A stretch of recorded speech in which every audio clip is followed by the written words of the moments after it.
I'm Bianca Cotton, host of Behind the Confident Smile, where we inspire women to walk in love, live in hope, and be healed from past hurts. And today I have the special honor of speaking with Menia Morris as she shares her journey of healing from stroke and open heart surgery. Welcome. Thank you for having me, Bianca. My pleasure. I mean, you looking good, so we gonna dig into Thanks, girl. What was, right? Yeah. What was. Yeah. So let's just dive into that moment. Mm-hmm. You are preparing to have surgery. What led to, hey, I'm about to have open heart surgery? And that the realization of that didn't come until they opened the operating room doors. But so for about a week or so, I was just not feeling my best. I was a little sweaty, but I was losing weight, so I didn't really care. However, my extremities were turning colors, like blue and purple. And I'm like, okay, well, I had work to do. I was working at a bank at the time as a branch manager. And then it got a little worse. So my toes started also going numb. And I'm like, something's probably not okay. I should probably go to the doctor. And at the time, I was working in a rural area, went to a very small hospital. I was seen by their very small staff. And I'm like, oh, you probably have like a pinched nerve. You know, are you in any pain? I said, I have some discomfort. They gave me muscle relaxers and Tylenol and sent me home. Oh, wow. Yeah, and I was like, okay, cool. I mean, I slept well because they gave me muscle relaxers, so I was knocked out. However, like a few days later, it started going down my fingers. At first, it was just like the tips of my fingers. Then it started going down, and then my foot really went numb. I was at work, and I'm like, man, I don't feel good. And so I drove home with my left foot. Oh, wow. Yes, drove home to my left foot. That's dangerous. It is dangerous, but I had to get home to my babies, you know what I mean? So I drove home, I called my family, I'm like, I'm not feeling well, I'm on my way home. And my dad's like, Pumpkin, I think that you need to go to a different emergency room. I'm like, probably so. So I was driven to South Suburban Hospital, which was close to my home, and immediately they did an echocardiogram, and they found this tumor in my heart. And I'm like, oh no, it was literally like the size of a small grapefruit. So our hearts really are only like that big. This big. And so if you're thinking about why I was sweating and not feeling good, my resting heart rate was so high because my heart's pumping, but there's this thing in there that's not allowing it to fully contract, right? And so there's a slew of doctors that come in, and I'm in bright spirits as per usual, talking to all the people, and they're like, you have a tumor in your heart and you have to have emergency open heart surgery. So I'm hearing these things, right? And I'm like, I don't, like how soon? They're like, as soon as possible, but they couldn't do it at that hospital. I had to be transferred to Christ Hospital. So all the while, in the midst of the transfer from one hospital to the next, I get to the next hospital, they run more tests, and that's when they found out that I was literally actively having a stroke. Oh. And the reason that my extremities were turning colors is because parts of that tumor broke off into my blood system, and I was losing circulation.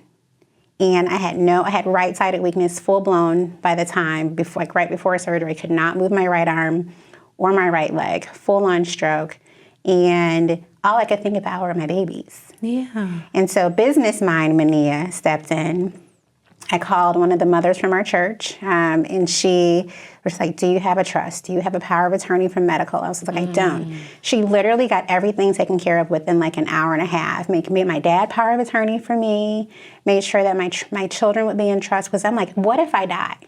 I'm leaving my 8-year-old and my 4-year-old, no, 7 and 3, without a mom. And I have to make sure that someone takes care of them outside of their dad. And so I was just in business mode, calling all the people, calling the daycares, and making sure that they knew my dad could pick them up, and all of that. So, wow, your whole right side. What is because it didn't matter. Let's pause for a second. Strong black woman syndrome. Yeah, you know what I mean. Yeah, kicking in of still handling all the things while I am actively having a stroke. Correct. Yeah, it didn't matter. Like I knew that something major was about to happen, But I also knew that the possibility that my children would be left without a mom, because what if something goes wrong? They're literally cutting my heart open to remove a tumor. Like they're cutting my chest, taking my heart out of my body, working on my heart. So my heart is literally out in a bowl, and they're doing surgery. And they're keeping my heart pumping. And so it's just like, I don't know how they all do it because I'm not a doctor.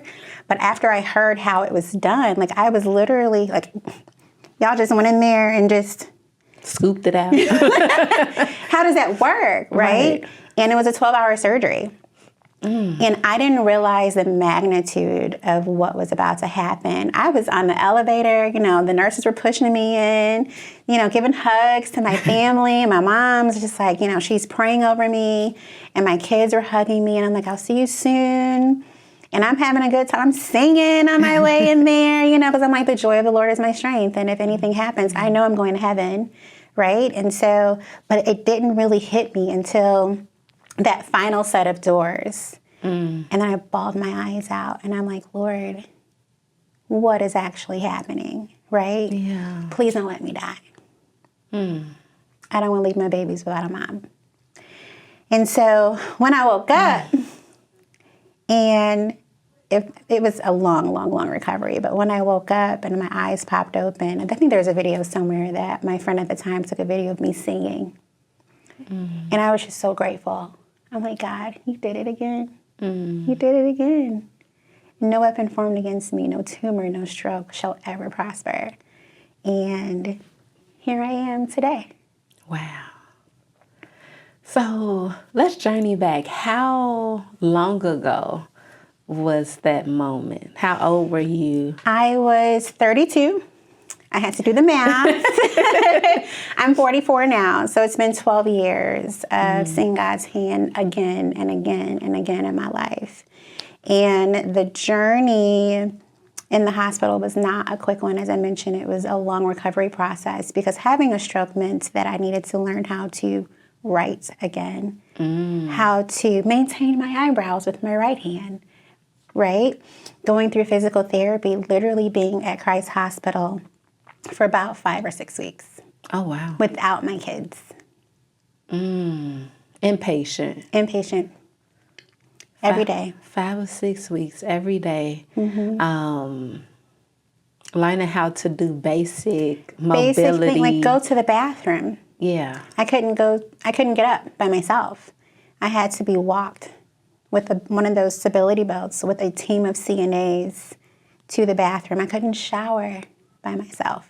And it was one of the most humbling seasons of my life, being that exposed to strangers, if you will. But even in that, God sent some amazing people to care for me. I remember the names of every CNA that came in there. One was Mr. Bill. We actually work out at the same gym, and every time he sees me now, he was like, "Girl, God's still doing it." Yes, Mr. Bill. Oh. And he was my CNA Mondays, Wednesdays, and Fridays. And so he was an older gentleman, and he took such good care of me. He was like, "Your story isn't over." And every time I see him at the gym, he's just like, "You still ticking?" I'm like, "I'm still ticking." And just to know that God was so gracious to send people to care for me and to love me and to literally heal me back into being physically able to get around.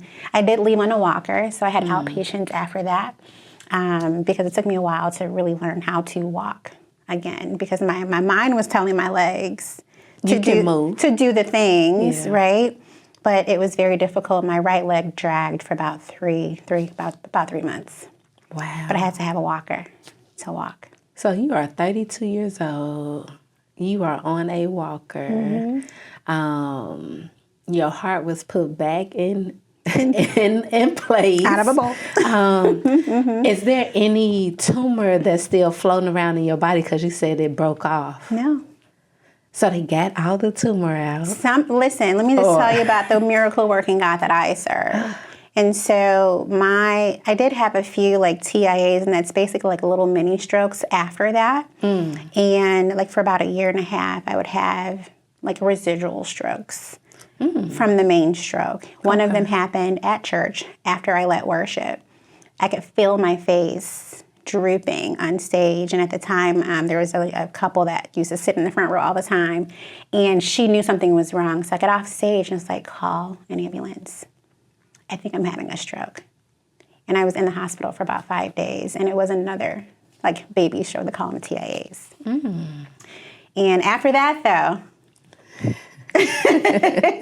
I've been so good. And I think the miracle behind it all, there was a space for a while, and still is, that's in my brain that does not have blood flow.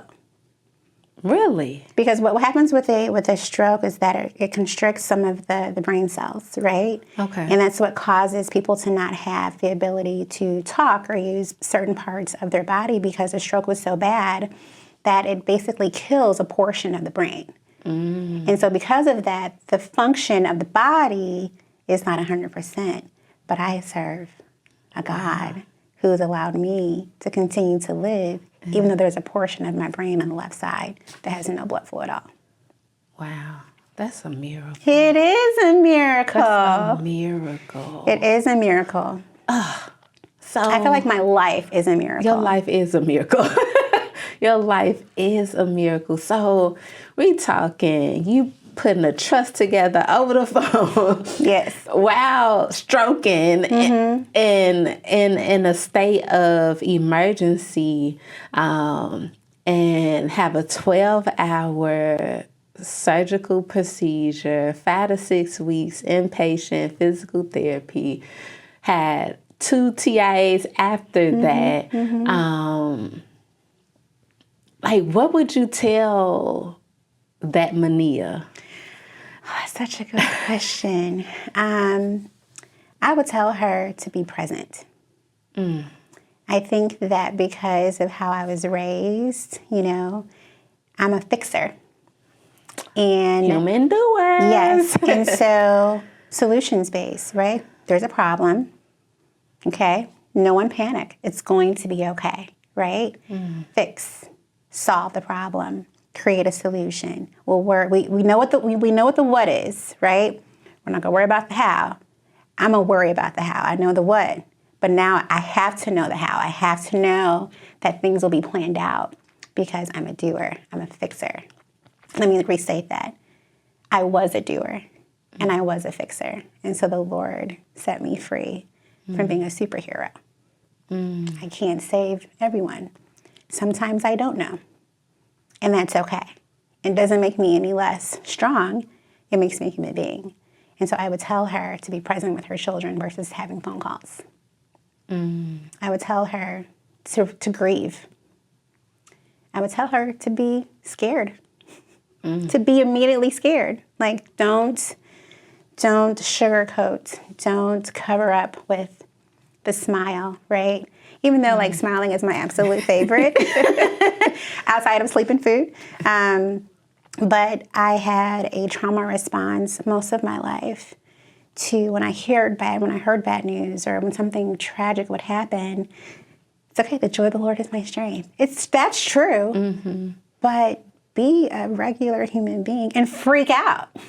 Right? True, because that's also true. Yes, and that is a thing. I was not one to lean into how I felt because feelings weren't really, it didn't matter when it came to kingdom, right? I grew up in like Holy Spirit, activate all the time. Like a Power Ranger. Yeah, that's what I felt like. I'm like, okay, it's fine. I might die, but that's okay. Whew. The joy of the Lord is my baby's going to be taken care of. How much money do I have? How much money do I not have? Do I have a life insurance policy? Can I get this notarized before? Like, what time is surgery tomorrow? Like, all of these things. And all of that time could have been spent with my babies in the bed with me.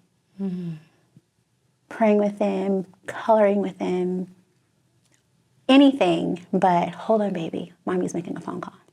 And then realizing that all they wanted was to know that their mom was going to be okay. Yeah. And I did that in the last moments before I went into the operating room, having them come into the bed with me, praying with them, and crying with them, like, mommy's going to be fine. But there were hours that went by that's all that they probably needed. And I probably needed it too. But I was so busy being a worker bee. Yeah. Do your sons remember? My Those oldest son moments? does. The baby, I call him the baby. That man's 16 years old. He is. With a mustache and way taller than me. I still call him my baby. He does not remember at all. He has seen pictures and video, and he doesn't remember, but he knows that it was something big in my life. My 7-year-old, now he's 20, my big baby, he unfortunately kind of adopted my trauma response from that moment of there's panic, but it's okay. We're not gonna cry because there's work to do. But since then, he and I have talked about that, and we got to the root of that, and it was that moment in the hospital because he saw his mom not freak out about a very traumatic experience, and I was okay, and everything's fine. And that's really not the way to deal with trauma, because everything is not fine. Yeah. And it really is scary. And it kind of sucks that I might leave my children. Yeah. Yeah. I'm Ricky Watson, inviting you to join me for the next episode of Critical Conversations, where we focus on living in your dreams and purpose and overcoming procrastination. So I moved back to Chicago. I was like, I'm gonna start me a clothing brand. Didn't really know how. Join the conversation on CAN-TV, cable channel 19, or stream live on cantv.org or on the CAN-TV Plus app. Elevated conversation and storytelling. Experience the power of community television.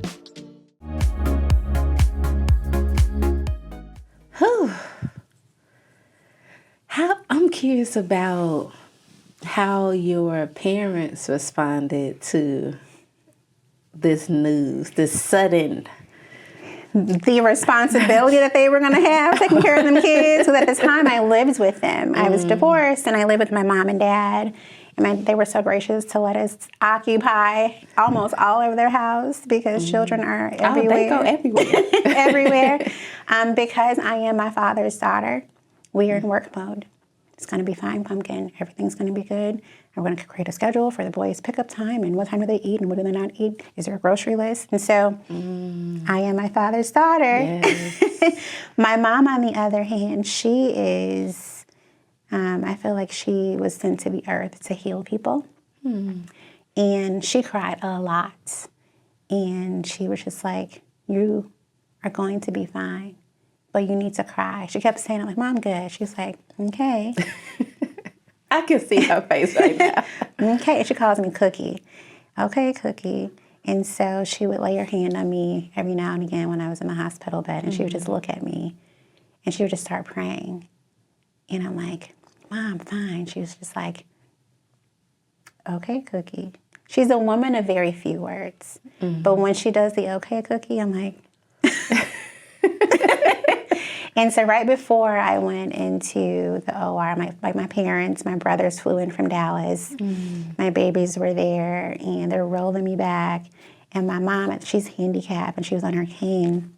She's strong now, don't let it fool you. She stopped the bed, and she looked me in my face, and she was just like, you're going to need to cry, and it's going to be okay. And then she prayed over me. She prayed God's plan for me. She was like, your story's not over. And I looked at my mom, and a little tear came up, and I was trying to hold it back, and I was like, I'm fine, Mom. And she said, okay, Cookie. And she kissed my forehead. And I remember, I'm getting emotional. I remember my brothers, my brother Ed was standing over me, and he started praying for me too. And my brother Greg, he was like, yeah, it's with you. And I'm like, everybody, relax. It's just a little surgery. A little. 12 hours. Right. And so... did you forget heart? Yeah. I was like, it's going to be fine. I'm just going to go in there, cut it, boop, boop, boop, we're done. But then I was alone. Sorry. Well, that's fresh. 12 years later, and there's still some tears. I think that it was very familiar. And I had lost my brother when I was 13, and it was very traumatic, and I felt alone in losing my best friend at 13 years old, which was my brother who passed away.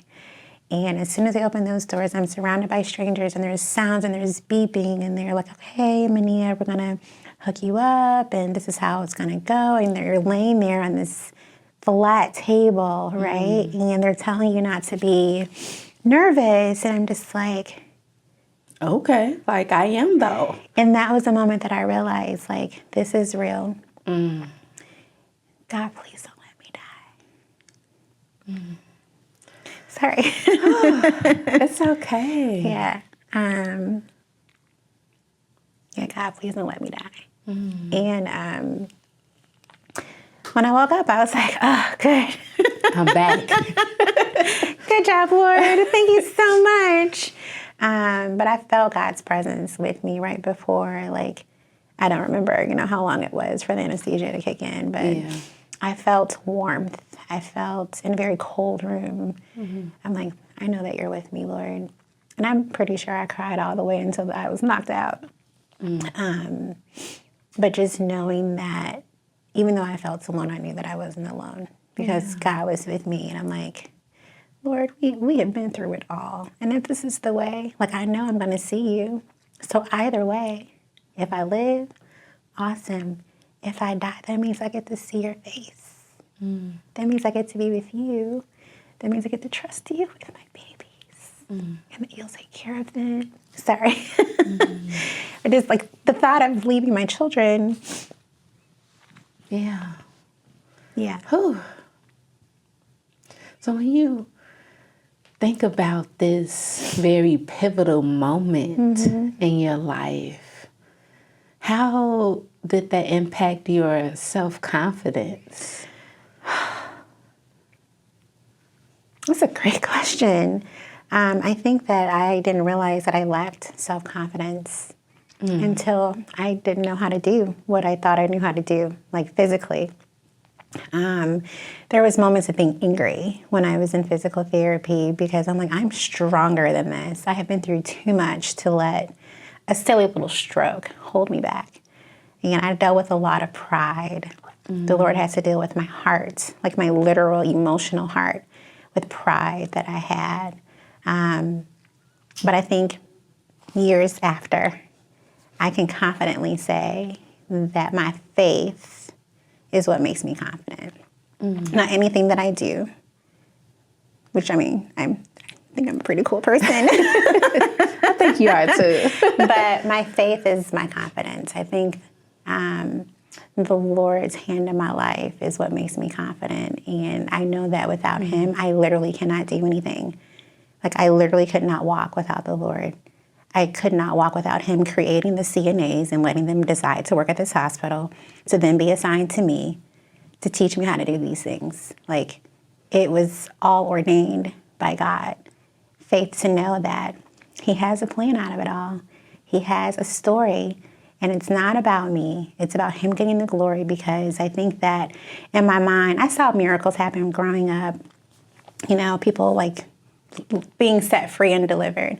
But in my mind, I'm like, this is like third world country kind of stuff, just literal miracles, being able to be alive after having open heart surgery, after having a stroke, after not having blood flow in my brain. Like, I am a miracle. Yeah. Not by my own work, but by my knower, my soul, having faith in a God that I believed in all of my entire life. What would you say to a woman who may be in a similar position right now, recovering from a stroke and or open heart surgery? What would you tell her? To be patient. To be patient with the process of becoming whole. It is frustrating, especially if you're a go-getter and you're used to doing all the things. I think we as women, we have this little imaginary cape that we wear, and they say we're multitaskers. We were created that way, and the reality is no one can actually do several things at once. It's true. Right? It's true. And women, we have this thing that we can be thinking about one thing and we have this going, and then we put a timer for this. But when you are recovering from a stroke, or when you have had open heart surgery, your body and your mind don't work as quickly as it used to. So be patient. and give yourself grace. But like strengthen your faith while you're waiting to become strong again. Do you feel like you are stronger now than you were at 32? Absolutely. Like physically and spiritually. I think I've had the stroke really kind of ignited wellness for me. What is it that I needed to stop doing? What is it that I need to learn, right? How can I help people that I know prevent strokes? Like, what kind of foods do we need to be eating? Because my mom had a stroke. That's why partially that while she's handicapped, she had a massive stroke. And I learned so much about diet after that. I'm like, I don't ever want this to happen to me again. Like, is it in my bloodline? Asking my parents all these questions, right? And come to find out the women on my mom's side of the family, there's a history of strokes. What? Oh, wow. Who would have known? But there's not a history of this tumor, which is called a myxoma, which is so random and so weird that only 1 out of like 1 billion people get one. And you were 1 in a billion. Nothing else to do, God. Wow. But I think that it has taught me what spiritual strength is. I'm so much more stronger spiritually. That has also been a process. It wasn't an overnight thing. But every time that I have an opportunity to help someone else gain discipline, it's a reminder. Like when I see the scars on my chest in the morning, I'm like, God, miracle, thank you for letting me be able to walk, to work out, to train other people, to raise these beautiful men that I have, to love my parents, to teach my parents how to eat, why exercise is important, and how to monitor your heart rate. If you're feeling not so great, don't just, I'll be fine, I've got stuff to do. But the strength of being present is my greatest lesson, of being present with my body, listening to my body, being present with my children, being present in my workouts or with my clients. That's my greatest strength. Oh, that's so good. Oh, Menia. Bianca girl. Oh, so strength and presence. Y'all heard it, okay? If you're not practicing that, give it a try. Yeah. There is beauty in being present, and I want to thank you for giving of your time and looking forward to having a part 2 conversation with you to talk about life after and how you start to change your diet and where that led you to. I'm looking forward to that as well. Thank you for having me, Bianca. My pleasure. Always a pleasure. All right, you all. Thank you for tuning in. I hope you took some notes. And if you didn't, it's okay. You can watch the replay. All right. See you next time.